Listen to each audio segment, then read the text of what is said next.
নমস্কাৰ মই এটা মিনি ব্লগলৈ সকলোকে স্বাগতম জনাইছোঁ। এই ভিডিঅ'টো আছিলে যোৱাকালি অৰ্থাৎ 12 মে'ত আছিলে আমাৰ বিবাহ বাৰ্ষিকী। গাটো যথেষ্ট বেয়া আছিলে, ডক্টৰৰ তাত গৈছিলোঁ। ডক্টৰৰ পৰা আহি দেখিছোঁ ন্যায় খুব ধুনীয়াকৈ এইবোৰ প্ৰস্তুতি কৰি আছে এফালৰ পৰা। কি হয় কি ছাৰপ্ৰাইজ দেখোন এইবিলাক। কোনে কৰিলে ইমান ধুনীয়াকৈ? আজি কাৰোবাৰ কিবা আছে নেকি? কি আছে? হা? কাৰ আছে এনিভাৰ্চাৰী?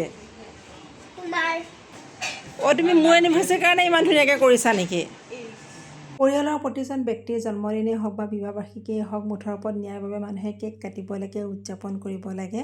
আৰু সঁচাকৈ দেখি পেলাই ছাৰপ্ৰাইজ। লাহে লাহে ন্যায় ডাঙৰ হৈ আহিছে, আমাক ছাৰপ্ৰাইজ দিব পৰাকৈ নাইবা আমাৰ বিশেষ দিনবোৰ বিশেষ কৰি তুলিব পৰাকৈ। সি আমাৰ পৃথিৱী হয়, আমাৰ সুখৰ আধাৰ।